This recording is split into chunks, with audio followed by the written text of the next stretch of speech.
Hello, and welcome to the Off-Meta Umineko Read-Along podcast, where I guide my friends and first-time readers through my favorite story of all time, the highly acclaimed murder mystery visual novel Umineko When They Cry. We'll be discussing its narrative and themes, and they work together with our community to try and solve its various mysteries. We hope you'll all join us on this exciting journey as we delve into the witch's cat box. I'm Kyle J, and joining me on our one-way trip to Rokkenjiima, we have our readers, or Miko as I can now call them, James Capelli, Hayley, and Becca. Welcome, y'all. So, how are you enjoying the start of episode 6, Dawn of the Golden Witch? It's actually the best. It's beautiful. Wow. So, yeah. I'm enjoying this more than I have any other episodes so far. It's like the best opener. I don't know. It's been amazing. Really? It is so beautiful to me. There's so many things to love about it. I'm so happy that Hayley's very on board, too. That makes me very excited. Mm-hmm. What did you like about it? Literally everything. I think I just We're said going to that. talk about it. This is just the impression part. Like, is it like because I could probably phrase what I liked about it, generally speaking. Go on then. The thing that I liked about it is it like most other chapters have like an introduction that kind of leaves the reader being like, oh geez, what could possibly be going on? This is so confusing. Whereas like this time they try to do that, but we have enough understanding. It's like, I know what's going on, and there's still intrigue as to how they got there that I don't feel lost. And they're diving right in to start figuring it out. And I love the idea of putting Ange in with a new character as our perspective, as the readers, kind of. Mm-hmm. Mm-hmm. And so it feels like the author is like, all right, you have all the pieces now. Come with me as we discover it together with these characters. And I think that's neat. It's a strange second-person perspective. Our main character reached enlightenment, so we needed a new one. Yeah. And in a roundabout way of saying it, that new one is us. Is it? I mean, as readers, yes. Yeah, we kind of have been Featherine this whole time to a degree, right? We are the ones spectating the story. I've been reading the whole time. Game changer. I was just watching it before we joined, sorry. Well, you haven't been reading the whole time. Hey, We've been playing the game the whole time. Blah blah. I like that they kind of inadvertently answer something that we've been pondering on for a long time, which is who is the voice of the narrator. It doesn't answer it though. It does. Like it doesn't give it gives you a category. So what I'm saying is the perspective of the narrator is whoever wrote the letter. Like so, episode 1 seems to be adult Maria wrote that message in a bottle, and that's what we the reader read because we the reader are reading the letters that. What's this new character's name? This new witch? Hachijo Tohya. I'm not going to pronounce that right for a while. Featherine. Okay, so the letters are what she has received and what she has basically said that she's written, right? So Sure. We have these different perspectives. So it seems to be that we have a concrete person who wrote that letter is the perspective, like the author of, is the narrator that we are perceiving the game through. Yeah, it's an interesting bit of context that I don't think anyone really even thought to ask. Like, why would you be like, well, what even is all this? Well, actually, it turns out it's fan fiction. Like, it's such an odd reveal. But I don't think it actually tells us who, though. Yeah. It gives us an idea, but we still have to determine. That's more of what I meant. Like, yes, we don't have the hard cut answer, but we have a direction. I guess I'll put it that way. And I like having that direction. Yeah. It gives us something else to piece in for the red truths because it is more and more evident the more and more I reread Kyle's summaries. Or mostly I just reread the red truths, actually. Honestly. Sorry to put all that in context. Which is great because I was wondering how we were going to get back to a mystery versus fantasy because it seemed like the story had gone so hard into this is 100% a mystery story. Now you're introducing the idea that everything we've read has been fanfic, as Kyle put it. So you can either say that's all it is and it's magic and that's your answer, or this really happened and there really is a mystery to solve. Or it could be some strange blend between them. I don't know. I just like that. It's like it started as Kyle presenting us with, is it mystery or fantasy? And now we have like this weird, it could definitely be black or white, one or the other. It could be this weird blend where one is more dominant. I don't. And I like that it's kind of coming back to that. If she is to be believed, it is just the truth, and it's her version of writing it down. Yeah. It's like the Bible. If she's to be believed. Yeah. And also, she's not claiming to have written the first 2 episodes. Those are claimed to have been the first 2 actual message bottles. That was interesting to me because I was like, why the second one? Because Beato doesn't actually reveal herself until the second one, really. Yeah, even within the context of like, oh, these are written stories, it's unclear how much of the meta world stuff actually appears in it, right?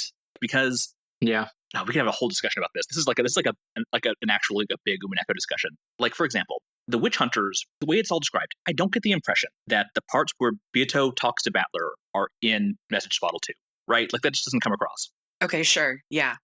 You mean in the metaverse? Yeah, like none of that metaverse stuff, I don't think is written in the physical description that is in the message bottle. Okay. In the world of Umineko, where people are reading these message bottles as witch hunters, Yes. they aren't seeing the Battler and Beato. But I think Ikuko's stuff does have them, because when we show Angie reading them, she's responding to like Battler doing stuff talking about Beatrice. Like that's all metaverse stuff. So that seems to be in the pages of hers. So this is maybe a personal theory that like, did Ikuko like read the first 2 and be like, well, let me add some stuff. Because my version has some addendums here and wrote the entire metaverse section. Doesn't she say that she doesn't know what the source of these other things are, that it might not be her who wrote episodes 3, 4, and 5? Depending on like which version of Ikuko, the Featherine claims to not know the answer. So it's not entirely clear. Interesting. Oh boy. My head already hurts. Yeah, it's complicated. Okay. I've got some speculation as to who is the game master for each one. And I think that maybe the narrator is potentially the game master as well. Mm-hmm. I was even imagining her and Featherine as 2 individual characters. I am. Right? Yeah, like they're meant to be like the same character, but those 2 things don't mesh. Well, yeah, in the same sense that like Eva and Witch Eva are 2 different characters, right? Vigilia and Kumasawa. Yeah, which is still so weird and unclear what's going on with that dynamic. How is it like this is like the clearest you could get in this episode? So unclear. It's the same thing as Featherine. She has a human form. The thing is like you will have Featherine, I think she references her human side, or you will have all these witch counterparts address their human counterparts as like reference them. You've never had Virgilia or Kumasawa reference that other character in any way. So you could make the rationale that if it's entirely team mystery, Virgilia doesn't exist, so Kumasawa is not really a witch. But what does that mean as part of her psyche or her part or like her role in all this? There's different things that you can take away from. We should get into the summary so we can talk about it more in detail. Yes, we've accidentally delved too deep before we even got to the start. Already.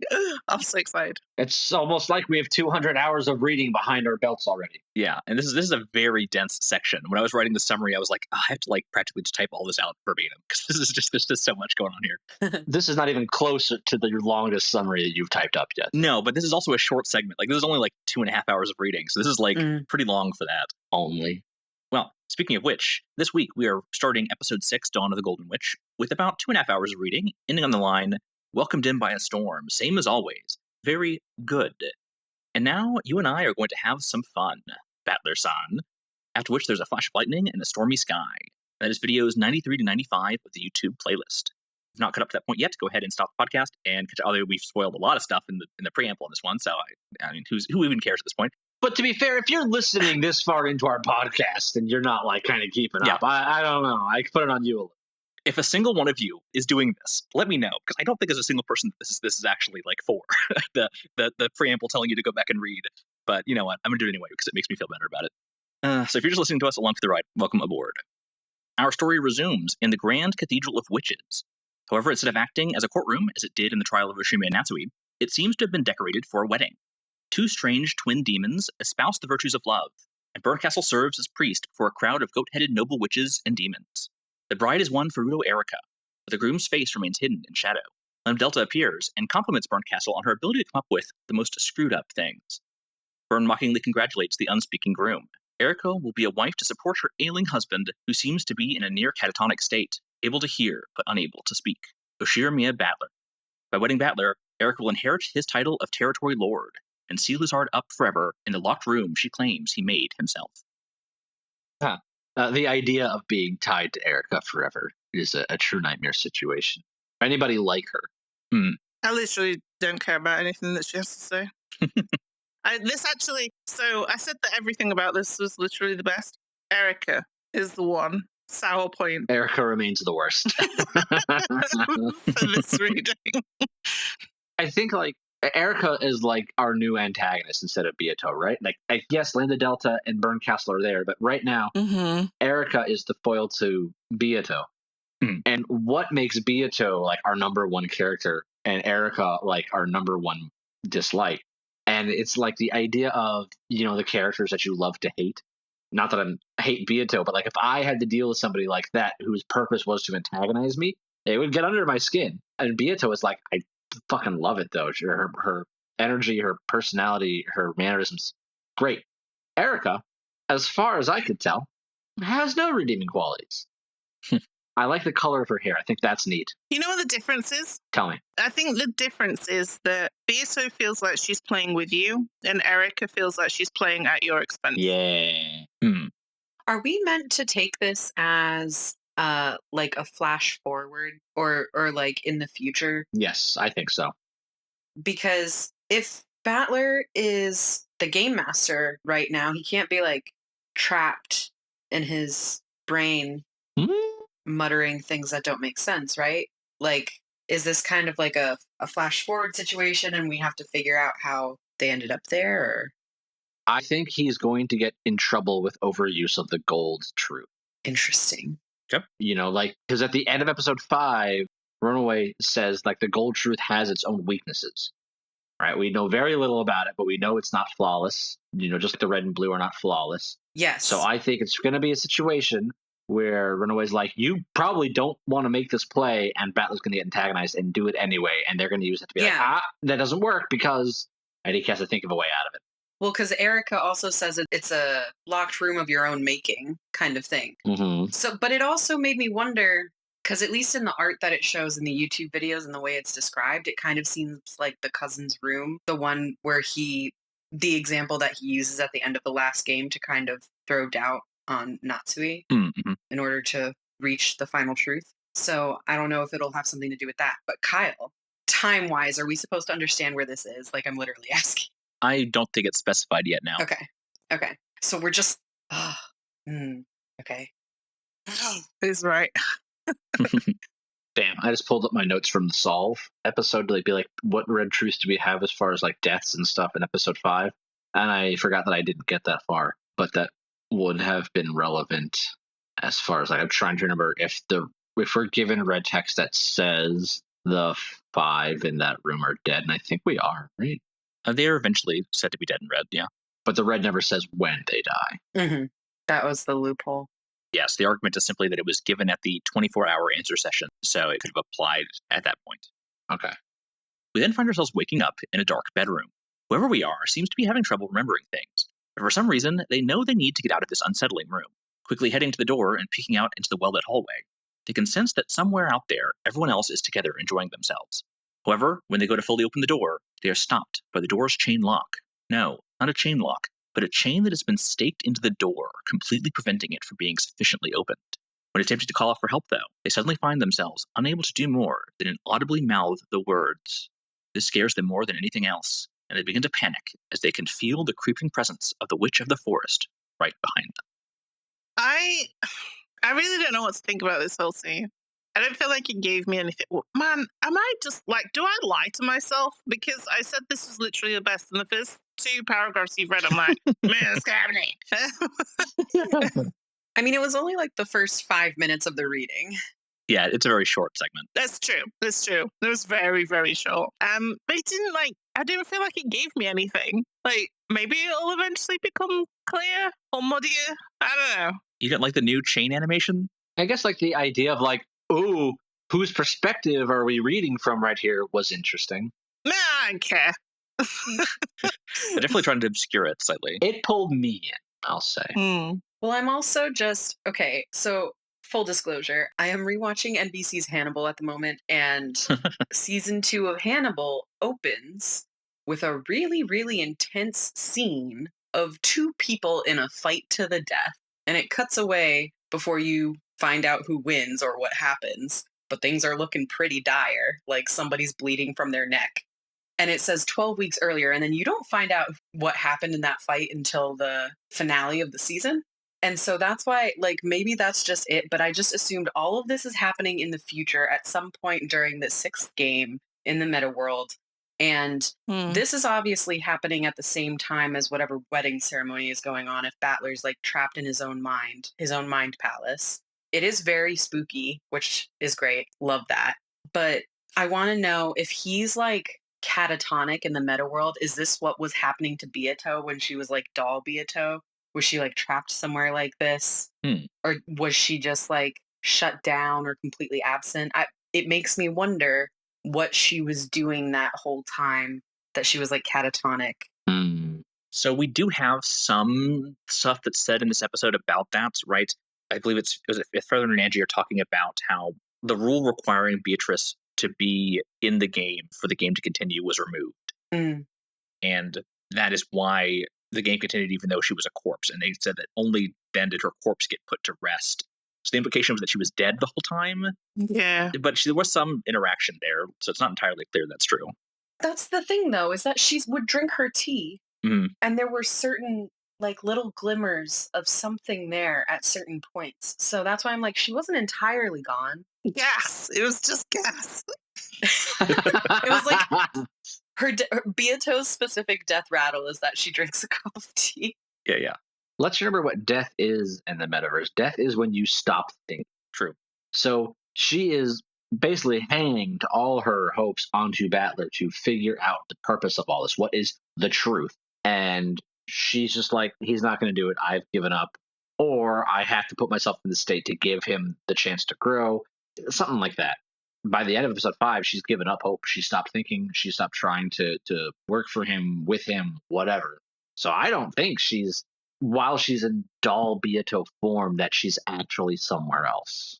Okay. I don't know. But that's just me, and I hate stomping on your theories. No, there's a piece of me that wants to hang on to that, and even if it's foolish. I'm in mourning. I don't think any of us truly believe the true character of Beato is not going to come back. I don't mind if she doesn't. No. She will be back. In that case, you just get a cyclical story of what happened to Kinzo is just going to happen to Battler. And it's just a repetition of the same story. And it's just like, we've seen that story in Kinzo. Stop stealing my notes, Capelli. Oh, sorry. I didn't know you were getting there. Great minds, Hayley, all right? The thing that I like the most about this part is that when it talks about Battler being scared specifically because it reminds him of bad memories from when he was a kid and, like, falling asleep while everyone else was still awake and being put to bed in a room away from everyone and waking up alone and frightened. I love that detail specifically, but then it also makes me wonder, like, what I feel like the big thing that this episode is already starting to establish is, like, we're really going to hone in on whatever the fuck happened 6 years ago. So let's go. And that specifically, Battler being afraid of, like, waking up away from the rest of his family really throws into question, why would he have ever stopped? It's metaphorical because, like, literally it's very different, but, like, why would he have left his family for 6 years?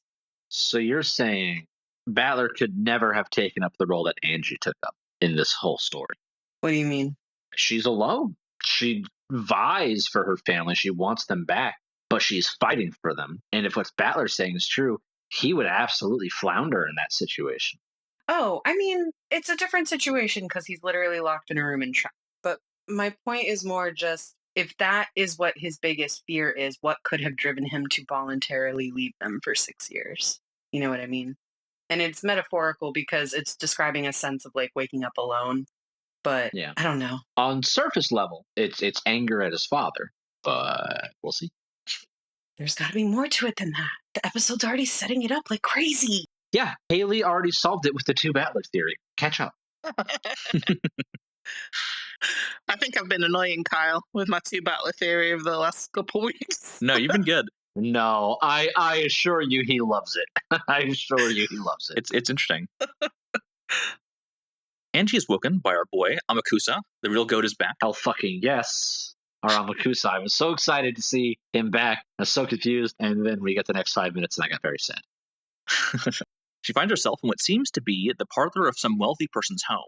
And she seems to be having trouble with her memory, having no recollection of where she is or who she's supposed to be meeting. Only through context clues, like Amakusa being with her, could she piece together that this must be some time after Eva's death, when she had escaped from her pursuers and begun investigating what happened 12 years ago. However, her memory seems to return somewhat once she's introduced to the person she's apparently set to meet with, the eccentric, reclusive, and unbelievably arrogant mystery author Hachijo Tohya. This character, who is definitely not an author self-insert, is apparently the greatest mystery author of all time, winning all of the writing awards anonymously under various pen names. While she seems to have great disdain for her readers, who she claims are not truly capable of really reading her books, she had apparently appeared at a book signing recently, but of course, with a masked male body double while she pretended to be the assistant. Apparently, she'd only even agreed to meet with Ange because, in her request, Ange revealed that she had figured out that one of Hachijo's pen names was one of the most renowned witch hunters and message bottle forgers. Message bottle forgers are basically people who write their own fan fiction versions of the message bottles thrown into the sea that were prospectively penned under Maria's name and detailed the events of the Rokkenjiima incident. These forgers claim to have solved the riddles of those tales and have joined the side of the witch in creating and posing new ones. Apparently, Hachijo Tohya is the author of the forged message bottles known as Banquet, Alliance, and End of the Golden Witch, episodes 3, 4, and 5 of Umineko, respectively. Of all the forgers attempting to make their own message bottles, Hachijo's alone seem to rise to the level of some deeper truth, although, as she says, they simply are truth, so there's no need for them to rise into anything. Hachijo's condescension angers Ange, and Amakusa helps her calm down so that she can properly ask Hachijo about what she really came here for, this truth that she has supposedly reached. The goat, indeed. I love this man, There he is. and I cannot explain it. He's so I good. really can't explain it.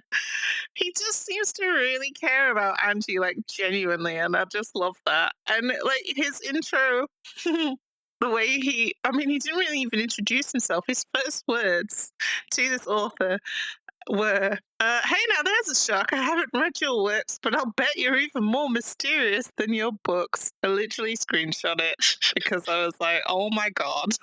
What? Who says that as an opening line to somebody? We love exposition. It's so weird. Like, in episode 3, like, everything we see and hear about him, he's just like, fucking fantastic person.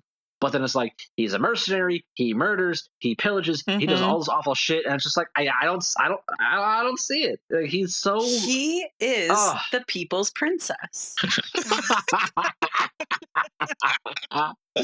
Why is he so good? I don't know why I love him so much. I have this theory, since my double battler theory, that he's actually battler. Like, he's my second battler. And oh, God. He's not just Ange's bodyguard. Oh, and me. No! Hear me out. No, I love it. I love it. I'm hearing and I'm liking. I'm here for it. So, he could actually just be Ange's brother. He obviously really, really cares about her. He doesn't necessarily have to be sexual, right? Like, it doesn't feel romantic. Yeah, it doesn't feel like that at all. It doesn't feel like he just really cares. And you could totally see, even the other battler, original battler, I really need to figure out names for these guys. Because I call them different things to Kyle as well. Sometimes it's battler 1 and 2. Sometimes it's A and B. Sometimes it's other and battler. I'm just like, I don't know. Anyway, you could absolutely see Battler, as we know Battler with his red hair and white suit, as being going undercover to stay close to his family. And so I could believe it if this is a Battler in my little headcanon I've got going on. A Battler. Yeah. Then he would stay close just to be until she figures it out, right? And then be like, oh, I know this is awkward, but yeah, I murdered them all. Sorry, but I am your brother, so I like you. I mean, red text says that he's never killed anybody. So, but I will say, episode 5, the voice on the phone that Natsui deals with, I'm just now realizing I always pictured that person being somebody who looks like Amakusa. Like, it just that person on the phone gives that energy. He says.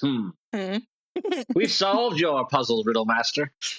We have not. God, no, we have not. I do wonder, like how insane is this going to sound if I ever happen to listen to it again in the future, having completed Umineko, like, am I going to go back and be like, Hayley, you were absolutely nuts, or like, wait, where did that come from, and why was it true?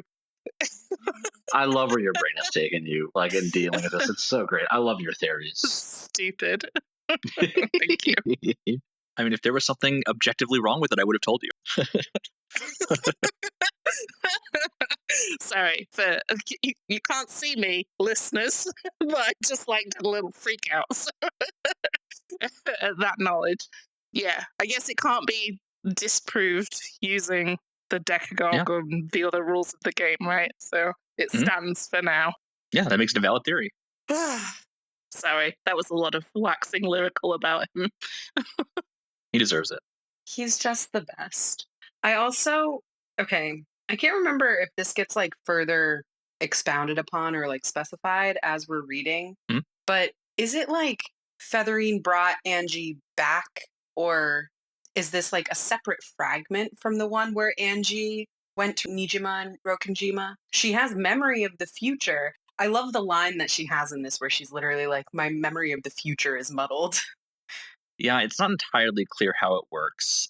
There's some fragment fuckery happening, though, yeah. Fragment fuckery. Love it. New band name, I call it.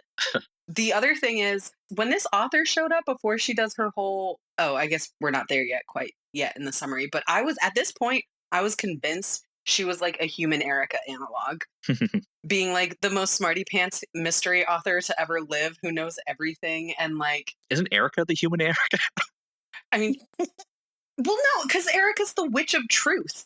Yeah, true. According to the opening of this episode, she has the title of Witch of Truth. So that was the other thing, is like, here's Hachijo Tohya rambling on about perception doesn't mean that the truth isn't true, essentially, with her Copernican theory and whatnot. So I was like, this is absolutely an old human Erika or something. Boy. I was really happy that wasn't the case, but there was a good 5 minutes there where I was like, is this? I don't know. Now it's having something much stranger. Yeah, so, oh my God. And I love it. I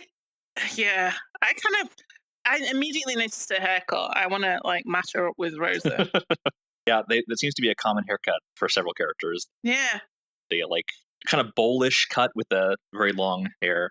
Gertrude has it too. Yeah, long hair and like really chopped off bangs. Yeah, I might have a map of the hair. It's all the hair. That's the secret to everything. It is all in the hair.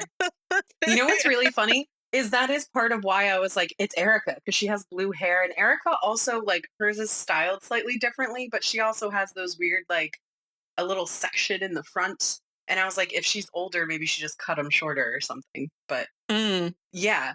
And at a certain point, I'm like, I have to stop basing some of my theories and guesses just on how the art for these characters are. No, you don't. I mean, especially because these are not the original arts, so... I still think Gertrude and Cornelia looking like Rosa and Ava is not a coincidence, but whatever. I don't want to put this into a search because of spoiler risks. Kyle, can you find me what the original Amakusa art is? Yeah. It's this, isn't it? Oh no, like the original. Because we have the mod, right? Which makes all the art look way nicer. Yeah. Oh my God, yes. I need to see original chunky Amakusa.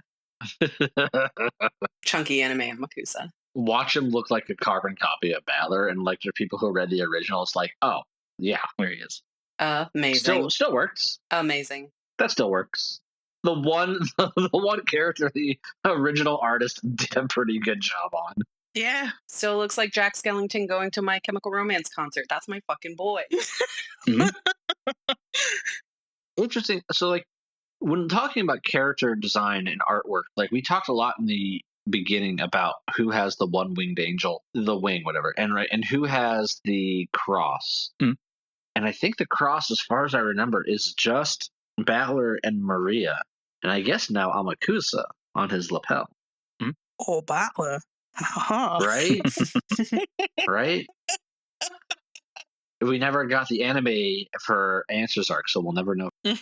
Sure. Yeah, I have a whole grid for that as well, for the one-winged eagle. Although I probably have questions for you about that. I won't derail us. Sorry. Sure. Yeah, we can talk about that later. Yeah. All right.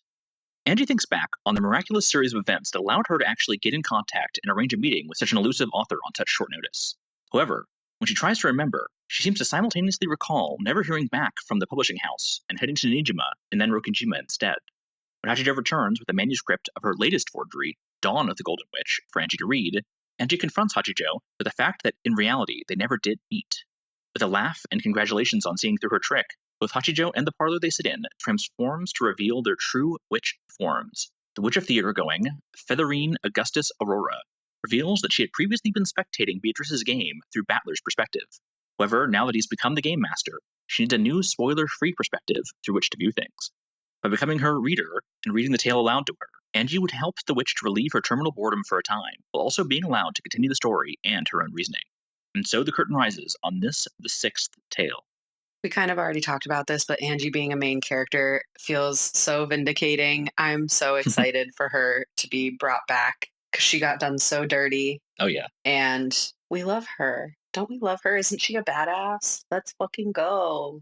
I definitely like her more in my reread than I did in my original read. I think she's fine. You didn't like her in your original read? I mean, I like her. She's not my favorite, but she's up there. Yeah, I think a lot of it was because, again, it was similar with, like, Maria. They felt like they were pulling the focus away from the parts I cared about the most. She's kind of tied into that same narrative that was very much pulling focus in episode 4. Okay.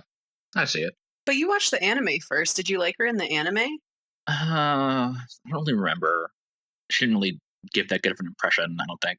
I mean, she only shows up, like, with, like, 6 episodes left or something, but... Yeah, so she doesn't really get a ton of screen time. Mm-hmm. She still made enough of an impression on me for me to remember that she was, like, basically my favorite. I think also because her showing up is, like, even though she draws time away from the main narrative of the story, she represents, like, a major switch up of what is possible, I think. Mhm. And now her coming back is also like, what the fuck? This other witch? Also, I don't know if anybody looked in the character screen about Featherine. The YouTube videos do it, like, whenever new characters are introduced, they'll do it at the end of, like, a video. Mhm, mhm. And the halo that she wears is not just, like, decorative.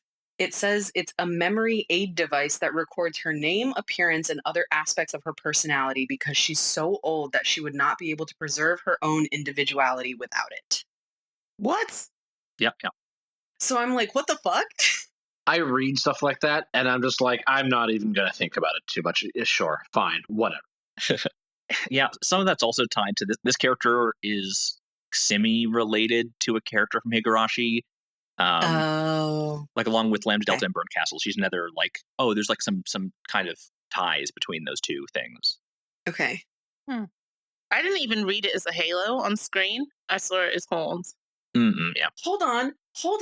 But if it's possible to record aspects of your personality, is it not possible that Beato has done this and maybe thus an actual resurrection of Beato is possible? Okay, sorry, getting way ahead of where we end up in this reading. Getting into the sci-fi theory, I see. Yeah. They've downloaded Beatrice's personality and they're going to upload it into the new Beatrice. Yeah. I just got so excited it made me a little lightheaded. Okay, sorry. Please continue, Kyle. Oh boy. In the witch's smoking room, Lambdadelta, Burn Castle, Erika, and Delanor have all gathered in anticipation of Battler's sixth game beginning. With a swarm of golden butterflies, Beatrice suddenly appears and curtsies. With the player Beatrice having died at the end of the last game, this would have to be the Peace Beatrice.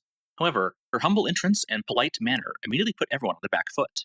And when she refers to Battler as Father, everyone wonders what sort of ruse she and Battler have cooked up. When she continues to speak like a polite young girl, even referring to herself by the personal pronoun watashi, which is often used by young women in formal settings, as opposed to her previous use of warawa, which are archaic pronouns for female nobility, everyone begins to wonder who this imposter taking the form of Beatrice really is. When Erika confronts this supposed Beatrice, she reveals that she has no memories because she was only born recently, but is studying hard to become the Beatrice everyone expects. Battler, now wearing a sick cloak, suddenly appears and coldly scolds Beatrice for leaving her room. Beatrice says that she only wanted to assist him in whatever way she could, only for Battler to order her to return to her room and never call him father again. Burncastle and Erika speculate this is some sort of fake-out strategy. The Battler tells them to ignore what they just saw. It has nothing to do with them. Battler then solemnly announces the beginning of the sixth game, Dawn of the Golden Witch. So, I have 3 things to say. I've only written down 2 of them, sorry, but I have 3 things to say. Okay. One of them So first of all, and most obviously to me, two Beatrices, actually, because I'm calling her Beatrice, I need to differentiate. Two Beatrices supports my two battlers theory. Just saying, it's possible in the world, so it's possible. Sure, yeah. Next, this makes sense as to why we had a slow Beato episode for 5, like to prep us for this new meek Beatrice. And then I am seeing, so my third thing ties into that, but is also related to Battler's sick cloak. How much does he look like Kinzo right now? Mm-hmm. Right. I am so excited about what this could mean for the story overall. Like all the stuff that I've been saying in earlier episodes about the cyclical nature of everything really just feel like it's coming to bear fruit. Like we are in some kind of loop. I can see why you yelled at me earlier for getting into your notes. No, it's okay. I knew you hadn't read it. I was like, God damn it. He's saying what I'm going to say. Which is good because we're on the same page. Yeah. Yeah. All of this made me wonder what kind of time fuckery is happening. Like, is Battler actually Kinzo? Is Kinzo Battler in the future? Is this baby Beato the one that gets put at Kuwadorian? God, I think like that's the one thing that would absolutely make this a shark jumping story, which is like if you start getting time travel bullshit. Yeah. I really don't want that to be the case. I don't mean episode 3 into like Ange's story. I don't think it will. I also have faith. Like, I don't think anything in this story has been that predictable without a lot of like leading evidence and or questions. So like, I have faith that it hopefully doesn't go there, but I was just like, man, I really hope this isn't some kind of like weird time loop thing where Battler's actions as game master end up having like ramifications on how this all led to happening. I don't think this would be Kyle's favorite story if it did anything like that. Unless it like ended up being like extremely brilliant how they do it. Yeah, that's kind of I think a fair way to look at it. What if you've overestimated Kyle? I'll punch him next time I see him. That's the easy solution. Yeah. Back in the realm of Theatergoing, Featherine and Ange discuss the nature of this strange new Beatrice and how pieces and players work on the game board. With Sakataro, for example, as Maria's piece, he could be revived endlessly on the game board of Maria's imagination, so long as he continued to meet the conditions of his existence. However, if his vessel, the stuffed lion doll, were destroyed, or his player, Maria, were to die or grow up from playing with dolls, he as a piece would stop existing. When Beatrice the player gave up on winning in the previous game, she died and vanished. However, she could theoretically revive if her will to continue were to ever return. This is the case for all beings, be they humans, witches, or gods. However, time is not so straightforward in the world of gods and witches, where thousands of years can pass in the blink of an eye, and even after reviving, they may have lost everything they once were. Beatrice had spent every last bit of her willpower to last even as long as she did in the endless torment against Battler, and so Featherine says in red that Beatrice will never revive again. When Lambdadelta took over as the game master of the 5th game, she removed the requirement of Beatrice's continued existence to allow the game board to continue, and so Beatrice's corpse was finally allowed to be put to rest, even though she had truly died at the end of the 4th game. It was only by Lambdadelta's charity that Battler had even been allowed to continue and finally reach the truth that he had failed to discover while Beatrice was still alive. And so, this Beatrice we see now would have to be a peace Beatrice. However, why is she acting this way, as opposed to performing the Beatrice that Battler surely wishes for? It would seem that, instead of wanting a piece that he could puppet like a doll to act as he wishes, Battler's attempting to resurrect the true Beatrice by recreating the conditions that created her as an incarnation of this world's rules.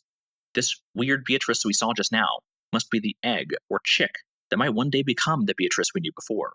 But while she may have inherited the soul of Beatrice, she is still undoubtedly a different person now. And she wonders why Featherine needs someone to read to her when she already seems to know everything. However, she says, she only reached these thoughts because she was able to engage in conversation with Ange. Without her here, she'd be nothing but a weak, sickly person without even the power to think. Still, this new Beatrice has piqued her interest, and so she will have Ange read her story as well, in hopes of uncovering the mysterious past between Beatrice and Battler that somehow led to this tragedy. Man, it's crazy. So, do you remember, Kyle, how, I'm sure you do, because it can't have been that long ago, surely, how I used to say to you, there's no way I believe that this story doesn't really get started until episodes 5 and 6. It's like, why am I here? This is so worth it. Yeah, it's just a completely different story. I can't believe how invested I was invested anyway, but like how, I mean, you've seen it in all of the DM exchange we've had, how it's just completely occupied my brain in the last few weeks. I don't even know what to do with any of this. Everything is kind of a mess in my mind. I mean, this bit made me start thinking again about like the cyclical stuff and there being doubles of people and witches if we're in a fantasy side. But then I was also like, okay, well, if I take out the fantasy element, then each of the witches is like a representation for a person. And this was kind of playing into that because we've got then these different game masters for each of the episodes that we've had so far, is what this has been saying to us. And we kind of knew that from the last couple episodes, but I feel like it really laid it out. And so for episode 6, we're going to have Battler as a game master. For the last one, we had Lambdadelta. For episode 4, I think that was Maria. This is my speculation now for 4 back through 1.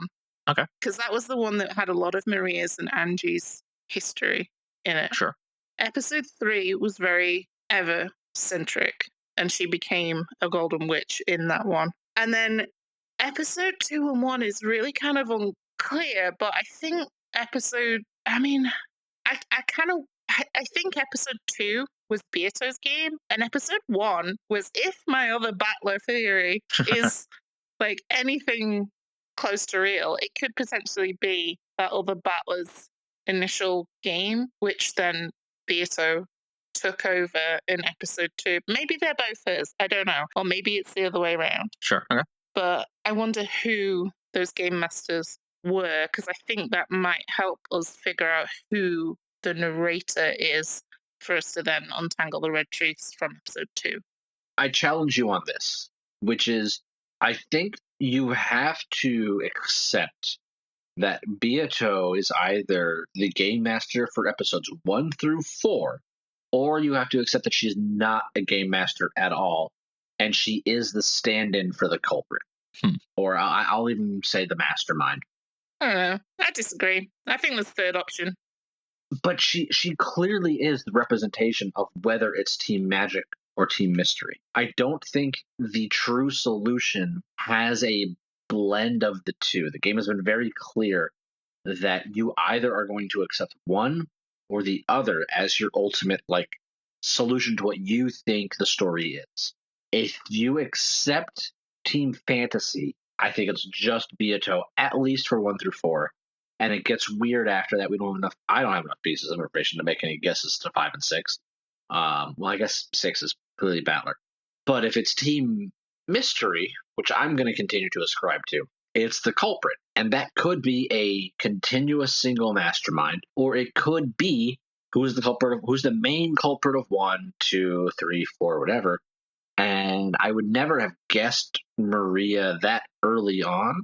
The fact that you do will push me to reassess some things that I'm thinking about. But just the way that the narrative and the motifs of the story are structured, I feel like it's very much pushing us as readers to pick a side for fantasy and mystery, and then what that would mean. So the people that I have listed here still fit that, because I only listed witches as game masters. The ones that we know as witches. Okay. Yeah, that's fair. Lambda, Maria, Eva, Battler, Beato.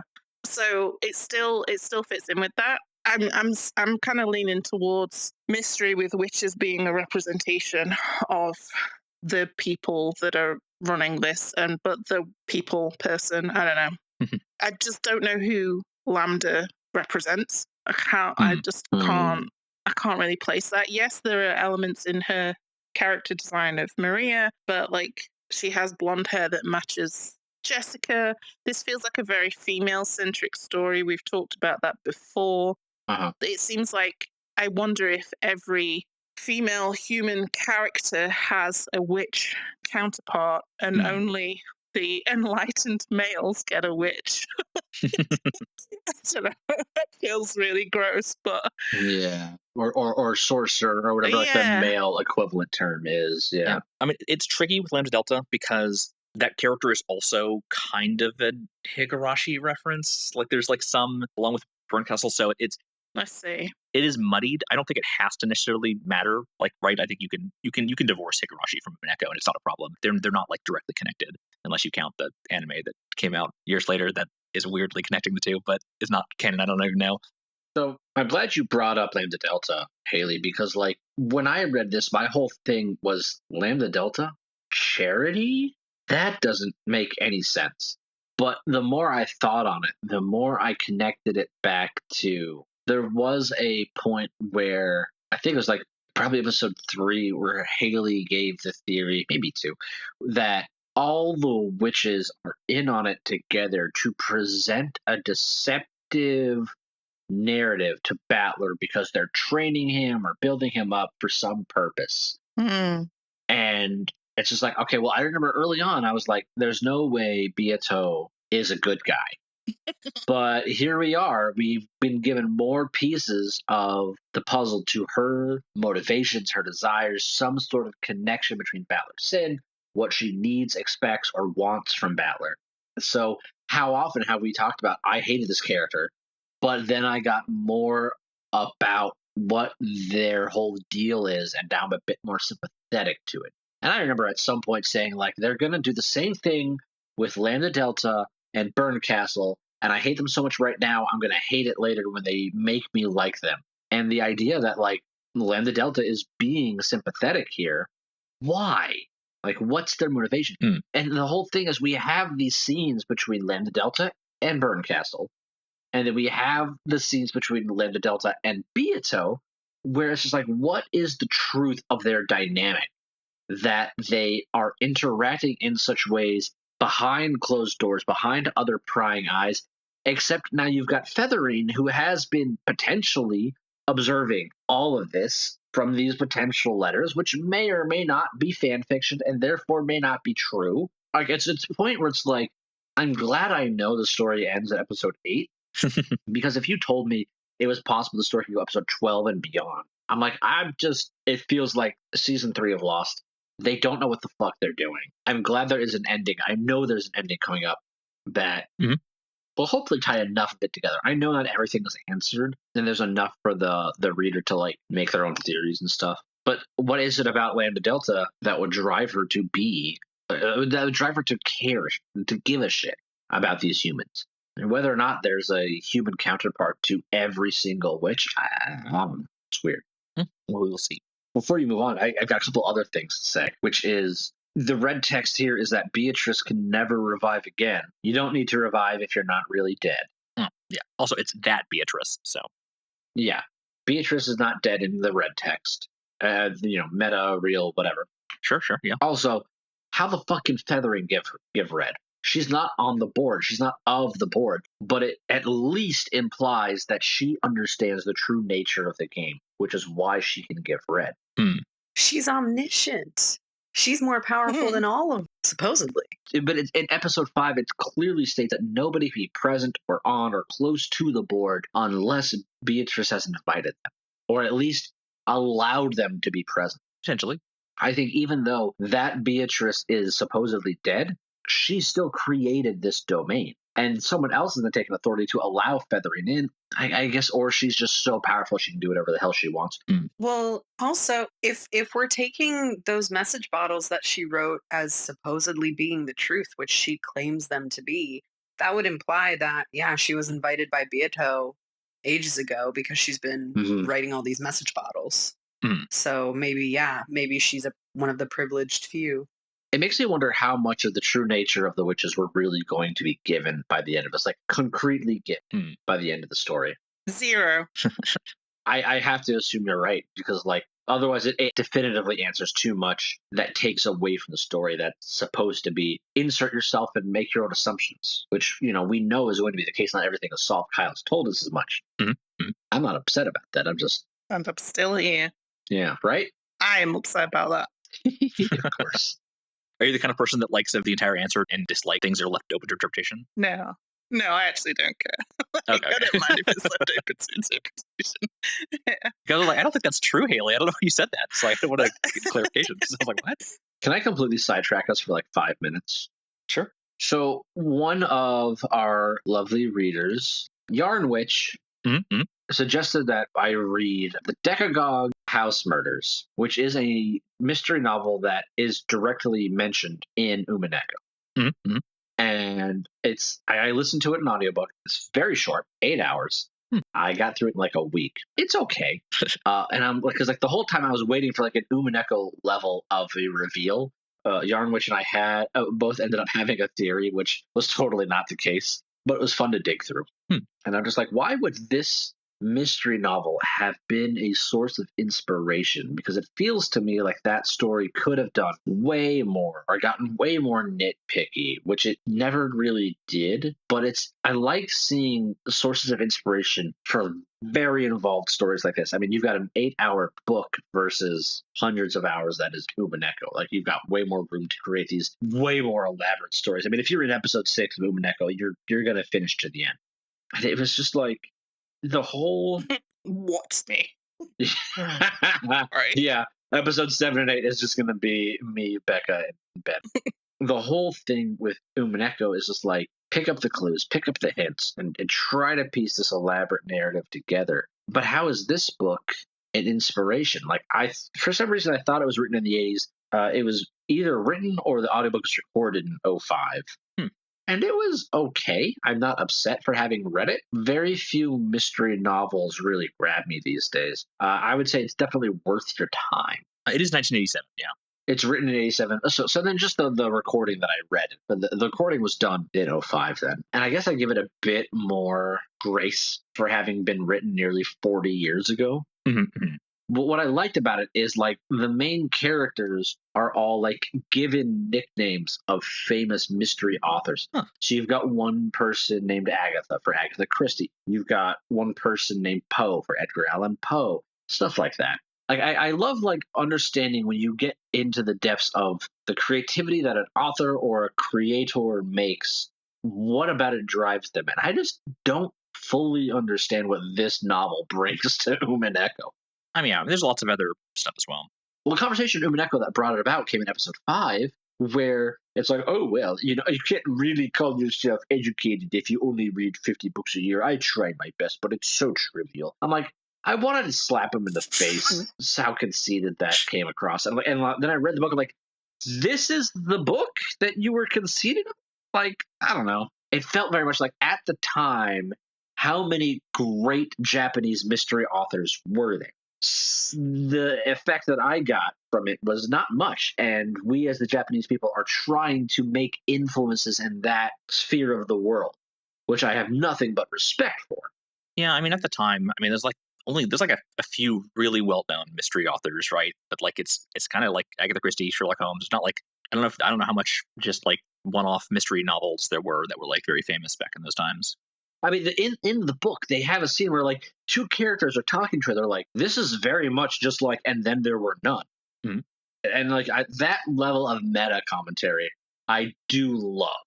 I guess I don't really know what the point of this was. I just wanted to mention that I love that our reader got me to do this with them, and like we both started and ended at like the same time, and we got to talk about it. I think it's neat. Yeah. I guess I just hope that Umineko doesn't have as lackluster of an ending as that book did, in my opinion. Again, well, I haven't seen it, so I don't know. 40 years of the evolution of tropes makes a huge difference. We'll see. That's my soapbox, and I'm ready to step down and let everybody else do their. All right. Well, let's go ahead and move on. In the magical version of Kinzo's study, we see Battler putting the finishing touches on the magic circle that represents the 6th game. Genji congratulates him, and Battler opines on how difficult it is to make the inner and outer sides of the story match. He is surprised to find out that Beatrice likewise struggled with the creation of her games, always worried about creating logic errors, fatal contradictions in the tale that if unresolved would immediately destroy the game. Eager to show his newly created game board to Beatrice, Genji informs Battler that she, after having her body once again formed as the personification of the rules of this game board, finally awakened 3 days ago. Seeing the way Battler seems to have completely forgiven Beatrice for killing his whole family, Ange and Featherine speculate about what kind of revelation he could have had at the end of the previous game to completely change his opinion of Beatrice like this. Featherine speculates that, given how Beatrice said in the 4th game, all of these events can be traced back to Battler's sin of 6 years ago, we could almost think of Beatrice herself as a piece created by Battler. Ange is baffled. Whatever sin Battler committed, Beatrice's retaliation was clearly wildly out of proportion. But as Featherine says, the weight of the sin depends on the person measuring it. Even a sin so light that Battler might have forgot could have been so serious to Beato that she had hated him enough to massacre his whole family a full 6 years after the fact. But what kind of sin could Battler have committed that after he did remember it, that he would forgive even that, and even apologize to Beatrice for it? Ange suspects there must be clues hidden within the tale, even for mysteries such as this. While Featherine says that she has her own theory of what that sin may have been, she refuses to share it until she can be certain. Surely as we continue to read, more hints will be given. Oh man, this section really and truly just spun my brain out even more. Like, every single line seemed to have me thinking down a different path. Not a particular one, because they were all, who knows, like where they lead. But they seem to have me, yeah. It's, if my battler 2, so this is where, like, I'm already calling them other names. My other battler, stick to what I originally called him in this episode. If my other battler resurrected Beato 6 years ago, Okay. rather than Kinzo, so it wasn't Kinzo that did it, it was this other battler, his brother, half-brother, whatever, and made a promise to her. Maybe that promise was something about, like, not leaving her alone on the island. She didn't have anybody else. I don't know, so he set her up with her witch friends of Genji and Kumasawa, but then he did leave. We're directly told, though, that 6 years ago they don't have a connection, right? Yeah, so one of the things that we kind of talked about on the read is you can have multiple valid statements depending on how you interpret the way it's read, right? Oh, fuck off. When they say Oshimiya Battler did this, is that referring to that battler or this battler? If it's true for one, you can still say it in red. Fair. Yeah, exactly. So, yes, that's kind of part of why I ended up on this 2 battler theory, is because we had those contradicting statements about battler. So the only way that I can make both, like, the contradicting statements true at the same time is by having multiple battlers, whether or not that is a title or a name or, I don't know, something else. Like, there has to be another interpretation of who battler is. Oh, hold on. I really love the idea of his name, like, he's the Ashuramiya Battler, as he battles the Ashuramiya family. It's a title. That would be so funny. Yeah, right? Like, who knows? I don't know. The long con. Oh my goodness. Yeah. You just give the perspective on his name a little switch. Yeah. I mean, and so, like, to Beato, if there were 2 battlers, right? Battler's just battler. Like, it doesn't matter which is which. Like, we have this Beatrice now. We probably are actually going to eventually see her become the Beato that we know and love. And so, you know, it's just going to be like, does it matter which is which and who revived when? And so that sin of the other battler, Beato, was applying to the battler we have seen in our stories. And she had made that battler the promise to murder the whole family and to torment the battler that we have seen through. Oh my God. See, this is what I mean. Like, my brain just spun out. I don't know. Yeah. I mean, it does track at least. Yeah. Like, so she wants our battler to defeat the game that the other battler laid out for him, because even though, like, her original allegiance was to that other battler, she has come to know and love our battler as well. Okay. And so she wants him to succeed even at her own expense, which, you know, we've already seen her die. So it got so tangled in here. Yeah, it's messy. Like, that is not a problem that is exclusively to you. This is a convoluted story for sure. Oh, man. I do like that because this also made my brain spin out. Like, I don't really know what to think here. And again, I don't know how this works with all the loopholes and the specific wording of red truce and whatever. The only thing I can really think of, because especially later on in this specific chapter that we read, they talk about how indescribably lonely Beato is. And also, we learn that her entire existence is tied to the island of Rokkenjiima. That's something that pops up later in this chapter as well. So if she's tied to Rokkenjiima and Battler stopped going there 6 years ago, I did wonder if maybe, like, whatever promise he broke had to do with making sure that she wouldn't ever be alone. And then he abandoned her for 6 years. But that feels too easy and too surface level. So I'm like, we still want to know why he stopped showing up to the island and what else it could have been. Because it feels like there's more to it than that. That may be a piece of it, but it's just a little piece. Yeah, okay. Battler races off to the magical version of Kuwadorian. Kumasawa greets him and leads him to where Beatrice is waiting in the dining hall. When he arrives, he finds Beatrice and clutches her and cries, saying that he has so much he wishes to apologize for and talk to her about. However, Beatrice responds in a clearly un-Beato-like manner, calling him father, and saying that he has nothing to apologize for. When Battler assumes that this is some kind of creepy joke and asks her to speak normally, this Beatrice has no idea how to respond. Beatrice has apparently, inexpertly but earnestly, cooked food for Battler as a reward for him finishing writing the 6th game. But this completely incomprehensible action only causes Battler to destroy it all in a fury and interrogate this imposter Beatrice.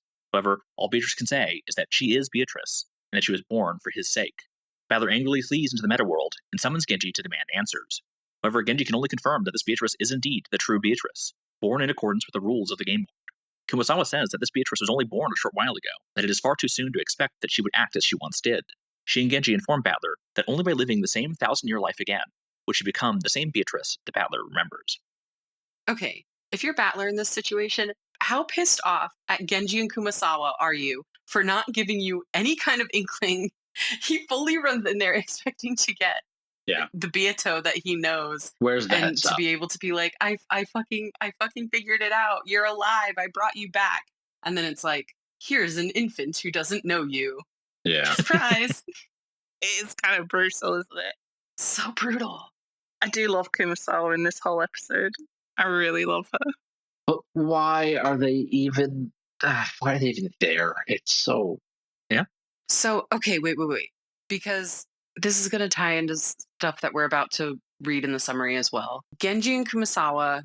Kumasawa has the Vergilia alter ego, supposedly. Genji, are we to believe that Ronaway is also Genji? He's like the best furniture to ever do it. There's some connection there at the very least, yeah. It's pretty implied, yeah.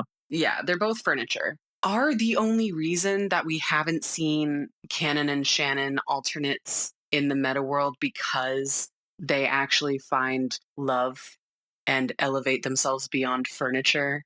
And just, we'll get there. Okay. Kumasawa has children, so we can make the assumption that she has found love. And Kumasawa never gets referred to as furniture, ever, as far as I know. Yeah, she's not furniture. Yeah. Right. Well, I know, but she has a witch alter ego. So there's something different about her that we don't really know yet. Runaway's not a sorcerer, though. He is a demon. He's a demon furniture, yeah. Yeah. So, and Genji refers to himself as furniture all the time. Mm-hmm. They're the best furniture to ever do it. Yeah. I can't wait to see. I really hope we get more about Kumasawa because truly, I mean, since the beginning, she's intrigued me. Kumasawa done it. I mean, well, yeah. Her costume is covered up. We don't know if she actually has an eagle on her, but Vergilia has one on her sash. Yeah.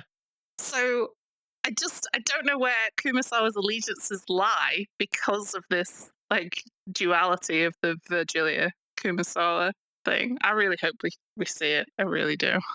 Is it ever confirmed in the text, Kyle, if she has it? Because I remember there early on being a description of like all the servants who do wear the eagle. Yeah, so they definitely talk about the servants that have the one-winged eagle, and she is not listed among them. Oh, yeah. But is that because she is not one? She's also like, she's not always hired, right? She apparently has left the service for some time. She's come back. So it's not entirely clear. Mm-hmm. Okay, interesting. Yeah, she's a fascinating character. My brain itches. Right? Get that checked out. And Kyle makes us read little bits every 2 or 3 weeks. That's so cute. Dick. I know, man. Hire me an editor, and then we can read much faster. All right. Back in the human world, Hachijo asks Ange if she understands what she is trying to say with this part of the story. How the same human can become an endless number of different people, depending on how the life they lived shapes their distinct potential personalities. When a person can die and be reborn in the span of even just 3 days, how could this new Beatrice possibly be expected to experience the exact same 1,000 years needed to become the Beato Battler yearns for? Ryukishi07 then turns to the camera and explains exactly why he has to repeat the same shit so many times in his writing, because if he didn't, half his readers wouldn't understand it, and then only 20% would actually bother to think beyond that. Hachijo, is thankful that Ange, is one of those 20%, right? Kyle, yes. Thank you. Remind me, what was the normal time gap between these episodes releasing? Oh, they're all like pretty close. Like, I don't think any of them have more than a year between. And I mean, that lines up with like a TV season schedule, so I'll give it to him. When Hachijo asks Ange to continue reading, Ange realizes that no time seems to have passed since she first entered the strange parlor. While Beatrice and this Hachijo Tohya are different people, the message bottles each of them have written have something about them that makes them feel of a kind. Is this because Hachijo really has reached the truth as she claimed? And does that mean that anyone who knows the truth could themselves become an endless witch and create an endless number of message bottles? Could this be what the Catbox world really is? The only way for Angie to end this is for her to find the one truth hidden within these endless tales. I do really like that this series goes out of the way to be like, you don't consider someone the same person unless they have the same personality. Which is like, I feel like that was always the thing in Full Metal Alchemist too. Like, you have the law of equivalency and you can put in all of the pieces to make a human, but like, what is a human soul made out of? How do you conjure that? How do you create that? And I like that this story is just taking the tact of, you have to live the exact same life in order to become the same person. Like that, there's not really a way around that, which is really interesting. I'm really wondering how this whole like Beato finding herself arc is going to play out. So. Yeah, there's a lot of interesting setup happening here. There really is. A lot of this stuff is also like callbacks to stuff from the previous episodes too. We've had talks of kind of similar things throughout the story. So good. Back in the magical study of the head of the Ushimiya family, Battler puppets appease Beatrice to chide him in the way he expects the old Beato would have. However, this is nothing more than playing with dolls. She can never do more than act exactly as he wills. Battler realizes that despite all the exciting tales Beato may have woven and crazy furniture she may have summoned, all of it would have been as lonely and empty to her as this is to him now. Only the two of them were ever real. And that's what kills him about this reborn Beatrice. She's undoubtedly the true reborn Beatrice, not a piece. A completely separate real person, and because she looks just like the old Beato, he can't make himself accept her. Hold up.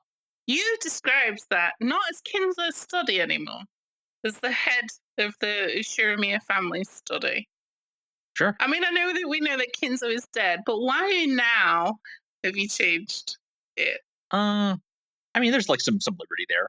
Not everything in my descriptions are like perfectly literal. Okay. But like, I mean, I was saying it's like he's like inherited the Kinzo equivalent position. Like he's now like the game master, the lord, that kind of thing. Okay, got it. Like, for example, Kumasawa calls him lord, I think, as well. Her and Genji both refer to him as the master. Okay, thank you. I have to switch it up because some of these things in here are like extremely important clues. Maybe that is one, maybe it isn't. Oh man, I'll say, when I was writing the summary, the entire time I was like, how can I even summarize this? Like, I'm basically just telling them the answer at this point. Like, you motherfucker. It's so hard to write this stuff because it's like, are they just going to get it? Am I going to read this one line and be like, well, Kyle, you just like spoiled the whole ending. Yeah, especially as we get closer to the end, right? Yeah, it's tricky. It's tricky. Okay, yeah, you just keep being smug or whatever. Yeah. You enjoy this too much. I have reached the status of Endless Witch, so maybe one day y'all will join me. I don't want to be endless. I just want to be golden. Golden Witch is what you get when you solve the epitaph, so. I know. Keep at it. You'll get there. Maybe.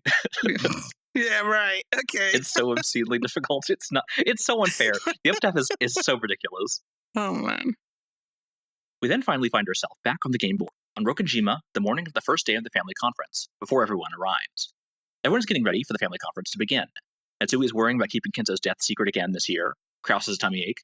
Kumasawa and Jessica have gone to Nijima for shopping and to meet with the arriving family members, and Shannon and Cannon are cleaning the guest house. Cannon is making fun of Shannon for being too caught up in her feelings for George, and it causing her to make mistakes. However, Shannon easily turns things around on Cannon and begins interrogating him about why he turned down Jessica's offer to come with her to welcome the arriving relatives. Shannon knows that Cannon had lied to Jessica about being too busy with work. Even after he had brutally refused her advances after the school's cultural festival, Jessica had told Shannon that her feelings towards Cannon haven't changed. Even though the two of them may be furniture, perhaps it is only them thinking that love with a human would be impossible that makes them so. However, when Shannon brings up that George may be planning to propose to her tonight, Cannon is adamant that wouldn't be possible. George only thinks Shannon is a human because she has managed to trick him for so long. She will never be able to give George the dream future that he has imagined for the two of them. And while Shannon does seem to be shaken somewhat by Cannon's words, she still believes that George will accept her for the entirety of who she is, human or furniture be damned. Shannon plans to say yes to George's proposal, and now that she has decided to live with love, nothing Cannon could say would dissuade her, as disastrous as he believes acting above her station would lead. No, Shannon only brought this up to Cannon to force him to come to terms with his own feelings for Jessica. To Cannon, Jessica was dazzling like the sun. Even though she too was locked up on this island and living without any hope, she had managed to light her own path and create her own fate. Turning her down, Cannon had never imagined how painful it could be to lie to yourself like that. But as Shannon says, The right to love is something that only you can give yourself. Being furniture or not has nothing to do with it. But if Canon can't give it to himself, then she will do so for him. Finally, Canon feels he might just be able to see the blue of the sea, just as Shannon could that day long ago. However, if George does propose tonight, Shannon will accept, and she will then leave this island forever, bidding Canon farewell. And if Canon's feelings for Jessica are just as strong as hers are for George, then the two of them will need to settle this. While they both love and appreciate the other for how they've helped them reach where they are now, they can't continue to use the excuse of destroying each other's happiness to give up on their own. Whichever of them wins, they will pursue their love with all they've got, even if they know it will be unrequited. They are furniture no more. This is the cutest. Oh my god, it's so adorable. The way that Jessica and Canon speak to it was so nice. I don't know. It was like the opposite of how I felt with George and Shannon. I don't know. It was cute. It was so sweet. I love love. I like this a lot too. Love is the only element in the universe.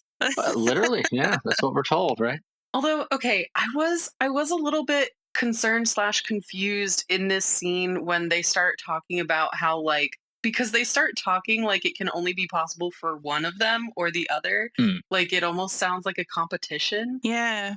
Like, whichever one of them can achieve it first, like, gets to have the dream, which was, like, freaking me out a little bit. I was like, why are you competing? Yeah, I don't fully understand that either. I was trying to wrap my head around that. I don't know why. I just thought it was siblings teasing each other, was all. Is it like secret furniture rules or something? I don't know. Could be. Oh, fuck off. Maybe that's ties into the Kumasawa thing. So I at least have been acting under the assumption that Kenzo throws the ring out the window, which kind of kicks off the game. That kind of stopped being a thing in episode 4, I think. So I'm very willing to accept that's not the case. But we are at that point led to believe everything leading up to that point always happens. Essentially. So you've got Canon here fully accepting we are not furniture, but at multiple points throughout episodes 1 through 4, he is adamant throughout, at least I think he is, he's adamant throughout the series of murders and everything after the lightning bolt strikes. We're furniture, you can't do this, blah, blah, blah, blah, blah. You're not a human, you can't love, it's a stupid risk, etc. But here we have him before the extended family even reaches the island accepting we are not furniture because we will accept to pursue our loves and our dreams and our desires. So that then reflects back on episode 5, where Burn Castle asks Lambdadelta, you as the game master, how much control do you have before the game begins? And she just kind of smiles and is like, I'll never tell. So now if Battler is the game master, is this just more Battler fanfic? He's like, I care about these people. I want them to be happy. But the pieces cannot act outside of what their character would allow. So there is a possibility where Canon would go through all this, even though that didn't actually happen. And if we get to the end of episode 8, then you flash back to what would be possible at the start of episode 1, and we get a quote-unquote true storyline. Will we then see Canon accept Jessica before murders happen or anything? Yeah, I think because it's the same day, like it's the 2-day period, that's the cat box. So I think it was definitely like implied earlier on that like the game started with the ring and things were a lot more nebulous about if there were changes up to that point. But it definitely seems like there is more leeway than originally was thought. Or maybe Battler's taking liberties, who knows? My theory for that kind of also is that, like, Battler is establishing parameters for the game, right? And Beato is known to have done this for all of the games that she ran. Lambda did this for her iteration of the game. If we think about it like as a literal chess metaphor, then maybe like the family pieces that are coming to the island are the white pieces, and the pieces that are already on the island are the black pieces for Battler to set up how he wants to create the conditions for the scenario that he's going to play out. Because he has some measure of control over who's going to be doing what and when and why. I mean, the implication is he has perfect control of literally everything, right? Okay, yeah. Like that's the implication of the stuff with Beatrice. So this is him setting up the game that he just made. This is just the setup phase. So this would be important because maybe it changes the number of, the wolf and sheep thing. The witches and humans count. Maybe that's why it would be significant to put this in. Well, I will allow you to stew on that while I continue. The boat carrying the visiting relatives arrives at Rokkenjiima's docks. However, instead of just Goda being present to welcome everyone, this time Canon is as well. Everyone is immediately able to tell that something is different about Canon, just by having determined to start changing the way he lived bit by bit. It had already begun to show in contrast to his normal, gloomy expression. After guiding everyone to the guest house, Canon is finally able to speak with Jessica alone. He brings up how he had long ago decided that if Shannon were to quit working on Rokkenjiima, he would quit as well. And with George planning to propose tonight, that was a distinct possibility. However, things had changed. Canon finally confesses his feelings for Jessica, and how he wants to leave behind the part of himself that hated him and called him furniture. Jessica likewise confesses and agrees to give Canon the time he needs to take steps towards stopping being furniture. The two agreed to begin calling each other by their real names, at least in private. Jessica and Yoshia. Yoshia! We finally get his name! Yeah. Sayo and Yoshia. The thing that I really love about this, too, is there's a line in there somewhere where they say using someone's name is acknowledging their soul, and that's why names are sacred. Yeah, it's about to come up, yeah. Which also makes me wonder, Canon and Shannon are names that were given to them because they were orphans from Fuquin House, and they have the on names to denote them as servants. We know that Kinzo is very Western-minded. It made me wonder if maybe Beatrice is also a given name and that she has a secret name that we don't know yet, which would unlock her soul or something. I'm really reaching. I don't know, man. I like it. I need her back. I miss her. I miss my girl. Because we do have Beatrice as a title. Yeah. We've got Eva and Maria and Ange. Does she have a secret name? Did Battler forget her secret name? That would be a heinous crime. Oh my God, that would be the sin. Yeah. What if he was the only one who knew and he lost it or something? I don't know. Anyway, okay. This is total just, I got one tiny thread and I'm pulling on it, baby.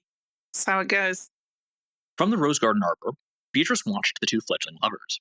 She recognizes the significance of the two of them finally being able to call each other by their names, the acknowledgement of their souls. She knows that Father wants her to call him by his name, but doing so as her old self did would only continue to remind him of her past self, now lost to him. Chick Beatrice sadly wonders what she can do to help Father. To be useful to him is the only reason for which she was born. From the spectator seats, Ange feels sorry for both Battler, who has had his hopes of reviving the Beatrice he knows dashed, and for this new Beatrice, who can't become the replacement that she knows he wants. But why, if she was created to be of service to Battler as she claims, did she eventually go on to commit these heinous crimes? What must have occurred over those 1,000 years to change her so? Featherine confirms that to higher beings, the concept of time becomes increasingly vague. Even 6 years can become 1,000, and 1,000 nothing more than a quick nap. However, as Angie says, since Battler was completely removed from Rokkenjiima and the Ashurmiya family for that entire time, how could he possibly have been responsible for Beatrice's hatred? In the magical Kuwadorian, Kumasawa finds Beatrice in the garden, contemplating who she really is. She is Beatrice, right? But not the Beatrice that Father wants her to be. Kumasawa attempts to comfort Beatrice, telling her that she has only lost her memory after being reborn. Even without those memories, she's undoubtedly the same person whom he loves. However, when Beatrice asks Kumasawa how she might recover those memories, Kumasawa has no answers. Beatrice says in red, "I was born for Father's sake." And so she wants to become the Golden Witch Beatrice that he desires. With a swirl of golden butterflies, Kumasawa transforms into her witch form, Virgilia, and offers to guide Beatrice to the path of roses and thorns she had once walked.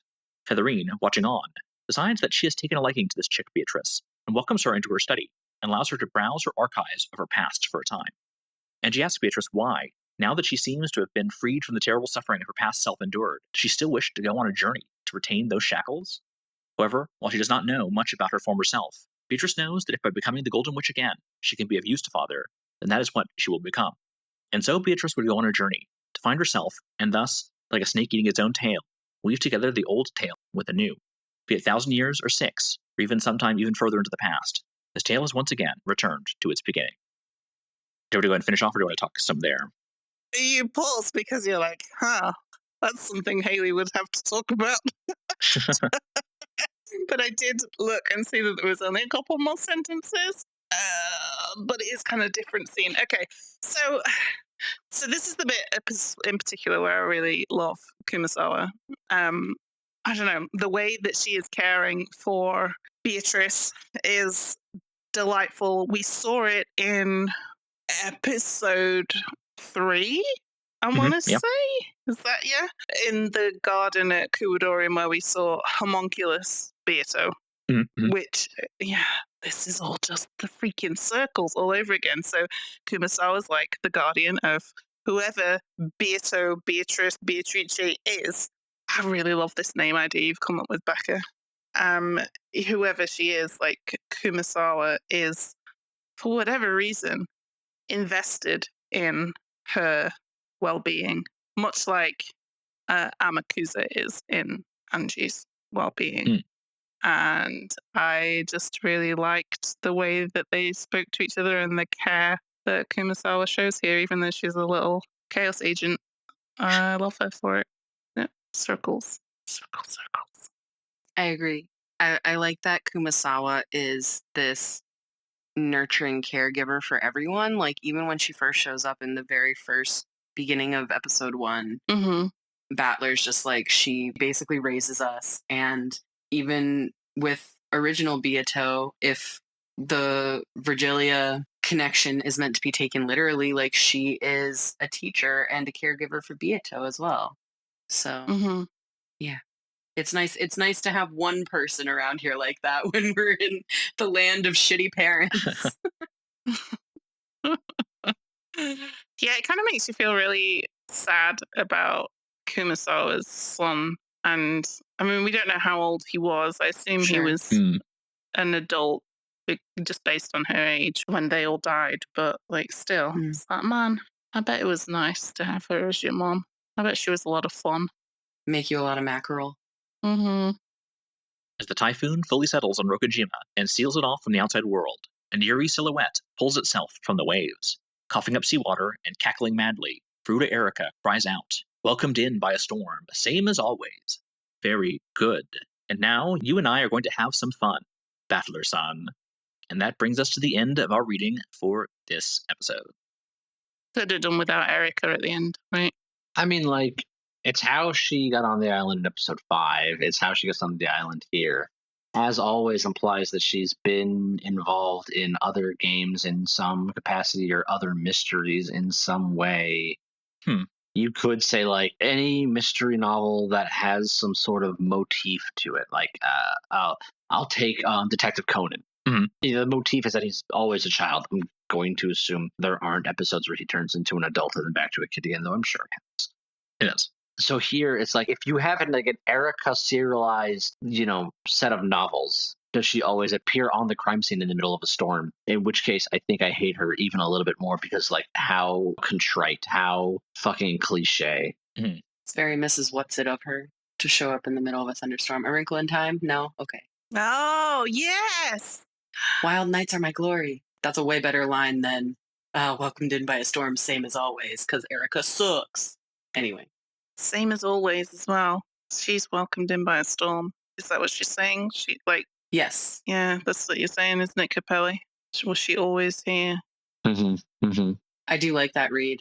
It could be referencing detective tropes. Oh, man. This stupid story. I hate you, Kyle. I don't, actually. But... Well, you get to go read some more now, so that's nice. It isn't. I need to go back to my epitaph. Don't most good mystery novels start with, it was a dark and stormy night?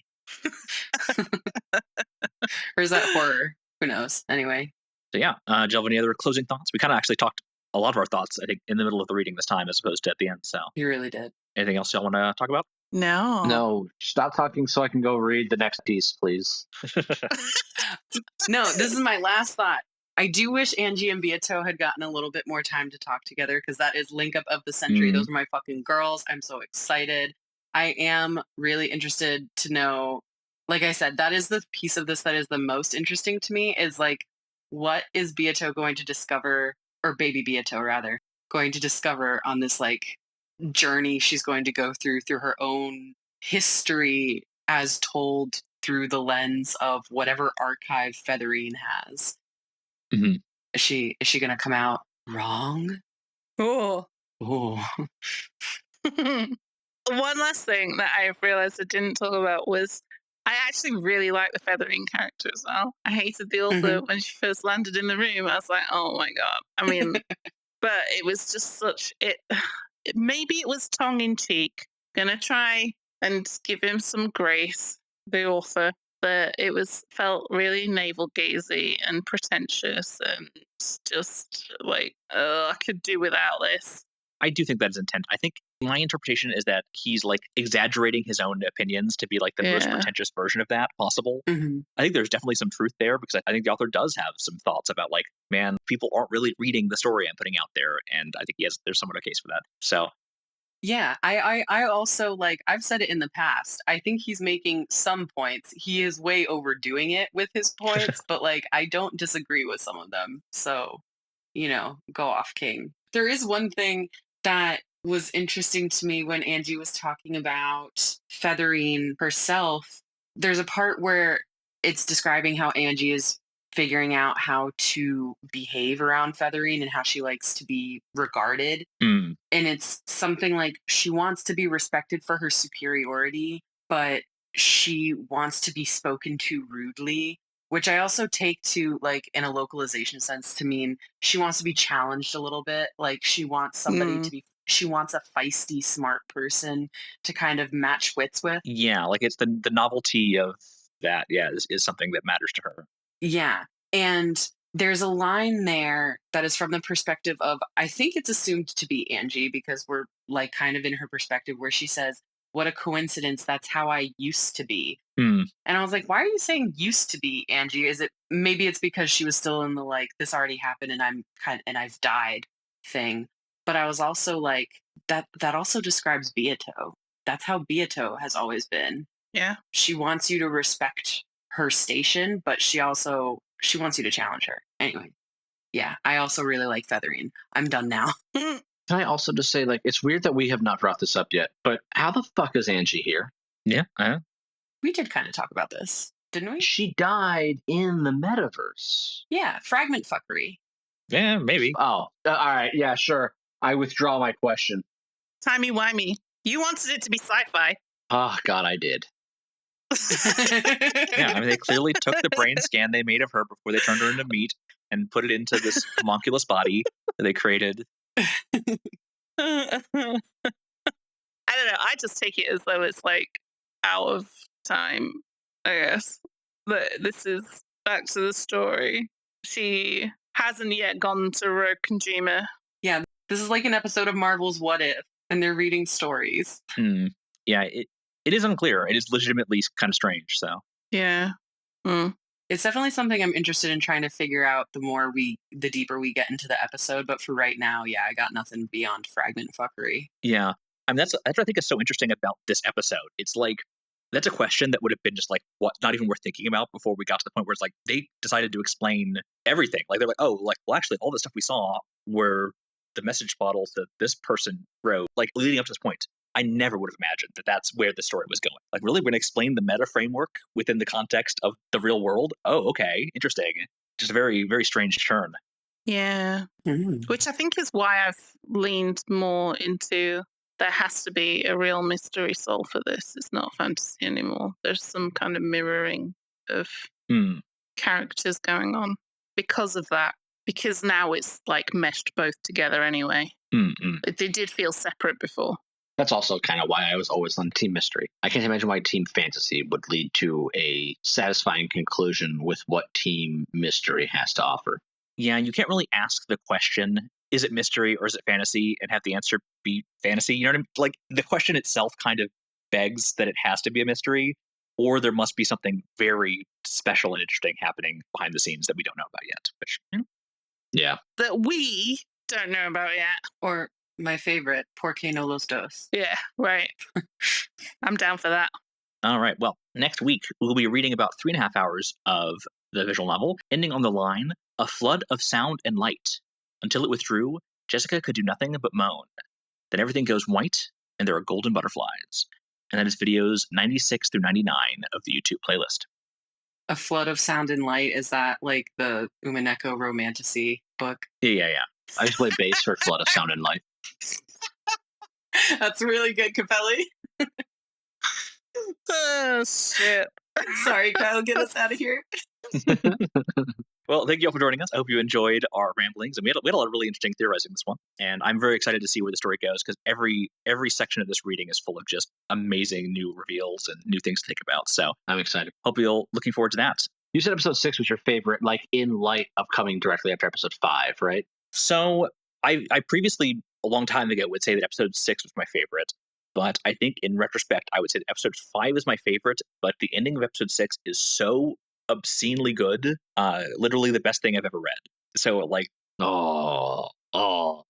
I'm excited, and then I'm going to temper my expectations for 7 and 8. yeah. I mean, 7 and 8 are their own beast. Like the fact that the ending is not your favorite has me a little concerned. Right. Oh, the ending hurts too much. All right, well. No,